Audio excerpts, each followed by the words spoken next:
I need my own invitations with a picture of me and my husband on it to insert in the bride's invitations. Hey guys, welcome back to another week of me reacting to your wedding stories, the good, the bad, the ugly, and everything in between. I got a great story for you today, but first things first, we are going to announce the winners to our YouTube giveaway for the month of August. So I'm going to first go through the 4 winners that won every single week just to make sure we're all caught up and everyone knows who won every single week. These winners get a $10 Amazon gift card. So we first have Rosie the Batty Dragons. Then we have Caitlin McKelvey. I'm so sorry if I'm pronouncing your names wrong. We're going to put them on screen and in the descriptions to make sure there's no confusion. Okay, we also picked a new winner for the August 20th winner because the original one wanted to give up her prize. So she was very kind, wanted to pass it along to somebody else. So that is the Caitlin McKelvey. Winner number 3 is Luna Azul 017.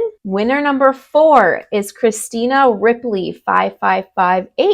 So congratulations to our weekly winners for the August giveaway. And now, drum roll please for the grand prize winner. That's my meek drum roll right there. Grand prize winner for the signed book of Here Comes the Drama, as well as a $75 Amazon gift card. That is Tanya Rose 137. Congratulations, Tanya. Thank you everyone for participating and being a part of this big August giveaway for my birth month. If you did not win, don't worry, there's plenty more giveaways to come. We've got an audiobook giveaway coming up, as well as a couple other signed copy giveaways. So as long as you are subscribed to my channel, you will be the first to know when something comes up. Also, the email list is a really good place. We do a lot of giveaways there first before telling anybody else, or sometimes not at all. A couple weeks ago, we gave away the audiobook to 2 winners on there just randomly. So it's always a good place to be if you want to be a part of the know or know what's coming up next. So again, thank you to everyone that participated in the giveaway. It was so much fun and also really hard to pick winners. So again, congratulations to Tanya.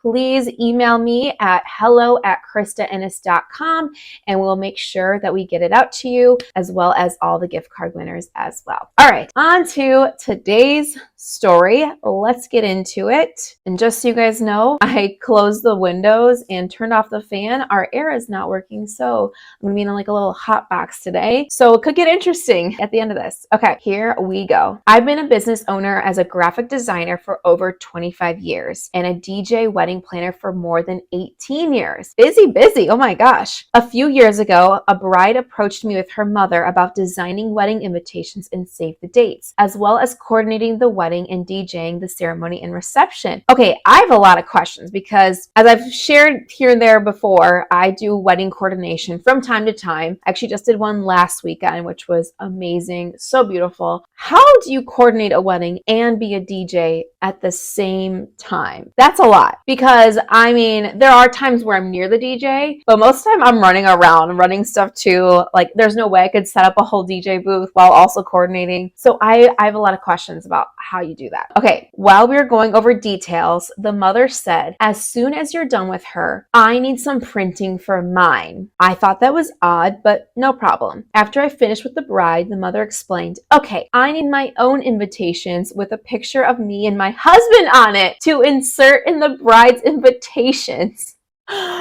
Okay, just when I think I've heard it all, I've never heard something like this. She wants her picture with her husband on the invitation? Wild. I've never even got an invitation. I'm trying to think, maybe a save the date. Never an invitation with the couple's face on it. Lots of save the dates have couple's faces. Invitation, probably not, but I wouldn't think that's weird because it's their wedding. Parents of, no, that's a whole different ballgame. Also, I just noticed as I was reading this, I was singing it in like my mother of the groom, mother of the bride, like skit voice. Okay, there's more to what she says. You see, we got married 28 years ago, but he cheated and we were going to divorce. Okay, now we've decided to stay together, renew our vows, and have a covenant marriage. After the bride and groom walk down the aisle, they'll sit in the back row and we're going to walk up and have our wedding. Okay, I have a lot of questions and maybe they'll answer them, but these are my initial questions. 1, does the bride know this is happening? The fact that she wanted to meet with the designer later makes me think it was a surprise to the bride and groom. 2, this is not really, this isn't a question, but this is like a weird way of making people come to your vow renewal, because if they're really excited about the daughter's wedding, they're going to be there, right? And then they're like, guess what? We're also doing a vow renewal. Oh my gosh, why? And also like to disclose all that, like, okay, he cheated, so we were going to get a divorce, and we decided to stay together, so we're going to renew our vows. I mean, sometimes vow renewals are great and they work great, but I've seen some philosophies about vow renewals, and I don't want people to get mad, so I'm not going to say them, but it's not always for the right reasons. A lot of people do them for the right reasons, like 50 years down the road, they do a vow renewal. If you're doing them 5 years later, or you're doing them because your husband cheated, might not be the right reason. That's all I'm going to say. Okay, the designer that sent this in continues. Yes, you read that right. The mother printed invitations with her original wedding photo and slipped them into all of her daughter's invitations to save postage. That is wild. Also, wouldn't that add to the postage having 2 invitations in there? She had an actual wedding dress and planned to get married right after her daughter was pronounced a wife. But it gets better. Here we go. On the day of the wedding, when I arrived to check on the bridal party and vendors, not only was there a bride's cake table, there was also a mother of the bride's cake table.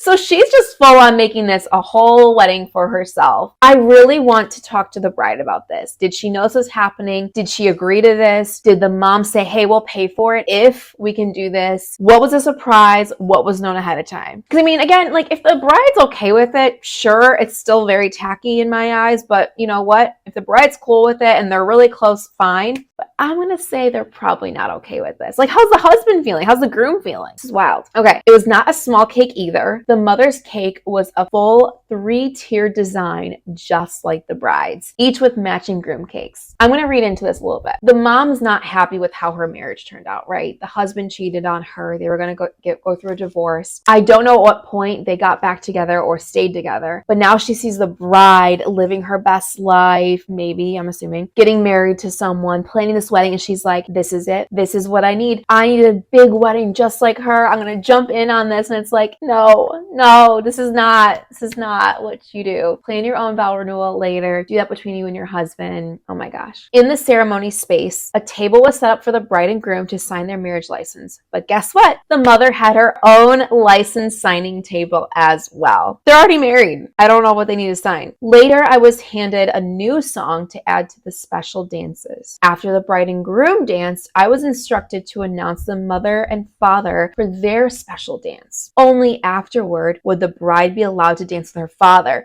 Okay, so she's not even getting all of her dances out of the way. The mom is like, no, we're doing our dance as husband and wife right after them. Then the bride can dance with her dad. It didn't end there. After the special dances, I opened up the dance floor with an upbeat music. The floor was packed and everyone was having a great time. Until about 5 minutes later, the bride's grandfather, aged 87, approached me with the bride and asked to use the microphone. You guys know how I feel about spontaneous speeches. Okay. He stood up and said, I am the head of this family, and we are a Christian family that believes strongly in God. We also believe that dancing is the work of the devil. If you choose to dance, that is fine, but you will be cut off and disowned. Now let's celebrate the bride. This is wild. So they all did their special dances. So are those dances of the devil? Why did he say that after? Was this news to everybody? I have so many questions that are just flooding my mind. Also, he walked up with the bride. Did the bride know he was going to say this, or was he like grabbing her by the side and be like, we're not dancing today? They already danced, so they're already all dancing with the devil apparently, or work of the devil.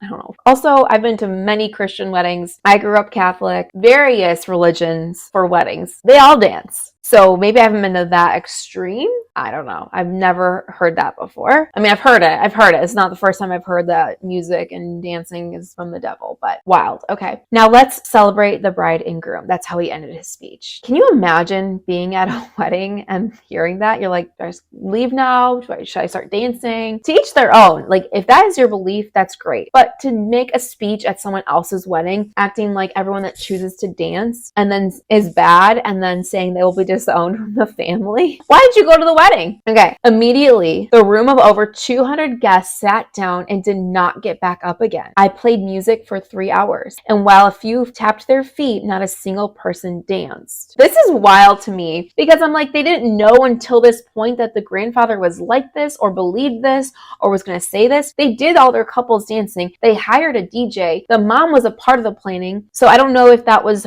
her, the mother of the bride's mom, or the husband's mom, but either way, they've all danced before. They hired a DJ. They wanted people to dance. I'm also confused. 200 guests. All of them are related to this grandfather, and all were like, oh my gosh, we can't dance a little bit. We need to sit down or else he's going to disown us. That's wild. Okay. The atmosphere stayed stoic, with many just sipping tea and water in silence. At the end, everyone still thanked me and said I did a great job and complimented the music. The couples even had a joint send-off as they both left for their combined honeymoon. I am reading that as the couples, meaning the bride and groom and her mom and dad, and they went for a combined honeymoon. So my guess is the bride was involved in all of this and she was like fine with it, like forward facing. She's like, yeah, it's all good. My guess is the parents convinced her to do this and said like, hey, we're paying for this, so this is what you need to do. This is the only way we'll pay for it if it's our vow renewal too. Or we don't have enough money to do both, so we're just going to do it together or something. When in reality, you don't need that big party. They could even dance to the music, so I don't know. Oh, I got paid, so it didn't matter much to me, but I always felt so sorry for that bride. She was the sweetest soul, but the mother was outspoken and really ran the show. Both couples are still married today and seem happy, which is great, but it was one of the strangest weddings I've ever worked.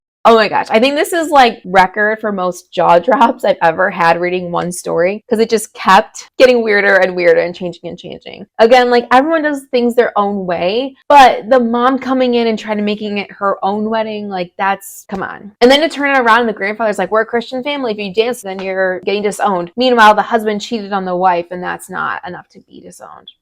I don't know. Only so much I can say. Okay, guys. Well, that's all I have for this week. Again, if you guys want more updates, join my email newsletter. We send out new emails every single Thursday. It's kind of a fun, like, I always like to think of it as like 17 magazine. And there was like fun stories that people send in. So we call them stories from the vault. We give some book updates, sometimes sneak peeks at book number 2 that I don't share anywhere else. Like if I'll write a paragraph, sometimes I'll put a paragraph in there that I wrote. We share links to the latest episodes of things, skits, and then of course the link to the latest podcast episode. And this coming week is going to be a good one. So that's all I got for you guys this week. Thanks for hanging out with me, and I will see you next time. Bye now.